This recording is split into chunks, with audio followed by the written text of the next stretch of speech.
Bon, pour conclure tout ce petit chapitre théorique qui, je pense, peut être un peu fatigant à la longue, je vais vous montrer des exemples concrets et essayer de décortiquer ce que j'ai fait donc dans ces illustrations pour que vous compreniez vraiment que tout ça, c'est pas du flan et ça a son importance lorsque vous créez vos illustrations.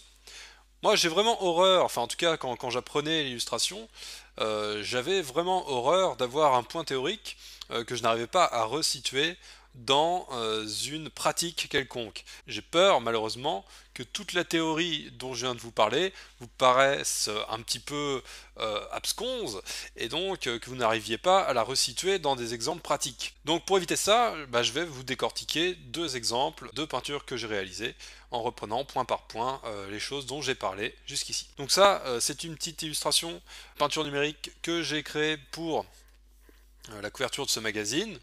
Voilà, donc ça c'est la version numérique de la couverture. Vous voyez que parfois c'est assez fatigant parce qu'on passe beaucoup de temps sur les petits détails, vous voyez les petits effets, etc. Et bon, bah, l'éditeur a pas mal recadré, collé ses textes dessus, du coup on voit plus grand chose. On voit juste les défauts du détail ici du cosmonaute. Bref, peu importe. Moi je vais vous parler de l'illustration telle que je la voyais au départ et pas telle qu'elle a été publiée. Plus agréable en termes de composition et de luminosité selon moi. Et je vais annoter un petit peu en reprenant les points dont on a parlé. Déjà, je tiens à vous préciser qu'il y a quand même des questions de composition, évidemment, c'est-à-dire l'art d'agencer les formes, les couleurs et les contrastes d'une image quand vous créez, dont je n'ai pas parlé et dont je parlerai dans d'autres formations. Donc là, je vais me concentrer sur des choses un peu plus simples, sans trop rentrer dans les détails de ma petite recette de composition. En termes de géométrie, bon, là évidemment, vous voyez, vous avez des cercles, des arrondis. Bon, ça, je ne vais pas trop en parler, ça n'aura pas grand intérêt, puisque là, on tombe dans la composition, justement. Donc, je passe un petit peu sur la géométrie de l'image, puisque là, il ne s'agissait pas de recopier une photo. Par contre, je vais vous parler un petit peu des transitions lumineuses, du contraste. Le contraste général de cette scène, il est assez simple. En fait, vous allez avoir, si on résume, une grande zone sombre qui est l'espace, et une zone claire qui est mon astronaute. Ça, c'est vraiment le contraste général de ma scène. Donc moins, plus. Contraste général, il est là. Après, vous avez des contrastes localisés dans ces deux zones.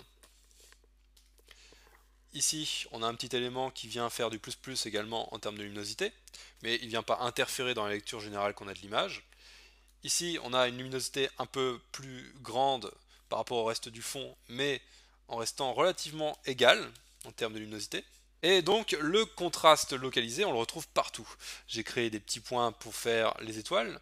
J'ai des contrastes localisés entre une zone vraiment noire et une zone ici un peu plus lumineuse. Et là, attention, vous voyez, qualité du contour, qualité de la transition, d'où là on a un contraste, une transition qui est douce. Ici, on a une transition qui est dure. Donc là encore une fois, c'était important, il me fallait un contour bien dur pour mon astronaute et quelque chose de beaucoup plus doux pour tout ce qui est transition au sein de l'environnement. Ça paraît logique, c'est pas un problème. Maintenant, on va venir voir un peu plus le contraste localisé sur l'astronaute. Là, par contre, il y a un peu plus de travail, de subtilité, puisque vous allez avoir beaucoup de transitions douces, notamment, vous voyez ici, quand même pas mal de transitions dures, les petites lanières ici. Et en fait, c'est l'accumulation de ces deux types de transitions, douce, dure, dure, douce, dure, qui va donner comme ça un rendu assez crédible des textures de la combinaison. Même chose au niveau de l'environnement, j'ai un contraste doux général entre, voilà, ici la tache rouge, ici la tache bleue, la tache noire, tout ça c'est très doux, mais à côté de ça j'ai quand même des marques qui viennent créer du contraste beaucoup plus dur, tout ce qui est fumé notamment, et tout ce qui est petits points lumineux et effets lumineux. Donc tout ça est assez important d'avoir toujours une conscience, si vous voulez, de est-ce que j'ai besoin d'un contraste doux ou d'un contraste dur. Vous voyez que j'ai aussi un petit peu flouté certains contours, ici. Là, c'était pour donner du mouvement. Mais en plus de donner du mouvement, ça donne de la profondeur à l'image. C'est-à-dire que si tout le contour était aussi net que ça, ce serait beaucoup moins intéressant que le fait d'avoir, vous voyez, les pieds qui sont un petit peu plus éloignés, un peu plus flous, et en plus on a cette impression de mouvement.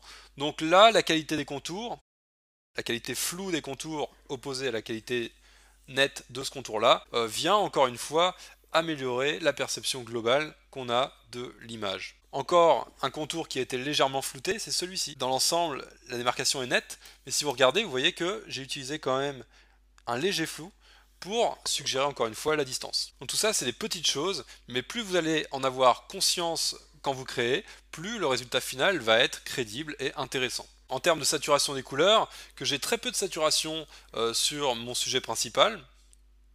Par contre, j'ai beaucoup de saturation sur l'arrière-plan. Donc là, il a fallu que je fasse toujours attention de ne pas sursaturer l'arrière-plan, de façon à ne pas avoir une luminosité qui augmente trop, et ce qui aurait ruiné mon contraste, rappelez-vous, général entre le fond et le cosmonaute ici. Donc j'ai augmenté la saturation, mais en restant dans des valeurs raisonnables et en essayant de localiser sur des petites marques plutôt que sur un ensemble. Voilà, vous inquiétez pas, ça paraît compliqué, tout ça c'est un petit peu des secrets de cuisine, de tambouille, je vous encourage évidemment à réfléchir à toutes ces choses-là quand vous peignez. Deuxième exemple, alors quelque chose d'un peu moins contrasté, mais quand même, on a tout de même un contraste global qui est assez riche, c'est-à-dire que vous allez avoir, si on résume, ce découpage, sombre, sombre et clair. Ça a été fait pour une pochette d'album, donc c'est à la fois un poster et une pochette d'album, donc ça faisait à peu près ça, je crois, avec le titre ici qui est remonté sur la version pochette. Donc le contraste global, il est celui que je viens d'indiquer ici, mais évidemment, au sein de cette zone, étant donné que ça a été recadré pour faire une pochette d'album, il fallait ensuite un contraste localisé. Le contraste localisé, il est partout. C'est-à-dire que vous allez avoir quand même ici une zone très claire qui va venir en contraste avec la zone sombre qui est la joue. Et ça permet comme ça de faire ressortir la joue ou la main, bien sûr. Donc là, j'ai bien joué sur la différence de luminosité entre le fond et le sujet de premier plan. Ça, c'était fondamental pour éviter que le tout soit trop plat. Puis ensuite, j'ai évidemment ici cet arbre qui vient assombrir comme ça, donc un contraste fort, localisé, par rapport au sujet qui était déjà plus sombre que le fond, de façon à, encore une fois, distinguer un plan supplémentaire. Vous voyez que la luminosité sert aussi à donner de la profondeur à une image. Ici, j'ai les zones très claires. Bon, ça vient évidemment du fait que c'est de l'eau avec des remous, donc il fallait de la clarté. Mais j'ai jamais été trop loin, c'est-à-dire que j'ai quand même pensé à avoir un contraste localisé entre cette zone claire et la roche à côté. La roche à côté, j'ai fait attention qu'elle soit pas trop claire. En même temps, il ne fallait pas qu'elle soit trop foncée, parce qu'il fallait avoir un contraste par rapport à l'eau. Tout ça fonctionne ensemble, et en fait vous ajustez au fur et à mesure que vous peignez, de façon à avoir quelque chose d'intéressant et d'équilibré surtout. Il ne faut pas avoir une grosse tache claire et puis une grosse tache sombre à côté. En termes de ligne de force, bon, cette image est assez simple. On a tout simplement un sujet qui est vertical comme ça, qui vient se poser. Bon, là vraiment en termes de composition, rien de bien méchant. En termes de saturation, on a la même idée. On a des couleurs qui sont moyennement saturées au fond et beaucoup plus saturées au centre, toujours dans cette idée d'avoir un contraste entre les deux éléments. Maintenant, je vais parler qualité des contours, donc netteté des contours et des transitions. Vous voyez bien qu'ici, j'ai essayé de suggérer une netteté assez forte, même sur l'eau. Et puis, au fur et à mesure qu'on s'éloigne, j'ai vraiment atténué la netteté des contours. Au point que là, on a quelque chose d'à peine visible. Là, pareil, la transition est très très floue. Ici, elle est un peu moins floue. Même chose. Et là, elle est carrément nette. Donc on a une progression vers le premier plan de qualité de contour. Quelques éléments flous pour suggérer la profondeur de champ, des petites feuilles qui volent. Bon, ça, c'est des petites astuces. Et toujours le contraste localisé qui a été pas mal travaillé quand même. Au départ, on avait du très sombre, et puis je suis venu rajouter des petits coups de pinceau clair dans le ciel, des petits points très clairs dans le ciel, de façon à avoir une richesse comme ça, de jamais avoir trop d'unicité, si vous voulez, dans les valeurs. En termes de plage tonale, j'en ai pas parlé, mais il est évident que j'essaye toujours d'avoir une plage tonale élevée. Donc là, si on regarde la luminosité, elle est à 98% sur la zone la plus claire, ici, ou là d'ailleurs, hein, 100%, et elle est à 7% sur la zone la plus foncée, voire 4% ici. J'ai vraiment une plage tonale qui est élevée, et ça je l'ai construit au fur et à mesure. Au départ, les contrastes étaient assez faibles, et puis au fur et à mesure que j'ai ajouté des détails, eh ben, j'ai rajouté des couleurs plus claires et plus sombres. Et là, vous voyez que les plus clairs sont toujours assez localisés. Même chose sur l'autre. Là, j'ai quelque chose de très lumineux, encore plus lumineux. Et là, très très sombre. Donc j'ai une plage tonale qui va de 0 à 100% pratiquement, mais toujours en ayant quelque chose de très équilibré. Vous inquiétez pas si ça paraît complexe. Mon but c'est juste de vous donner conscience que ces choses existent, qu'on les prend en compte lorsqu'on travaille professionnellement, mais je ne vais pas vous demander de réussir à obtenir autant d'équilibre dans vos premières peintures. Essayez juste de le garder à l'esprit, vous allez voir que ça va se travailler et s'affiner naturellement.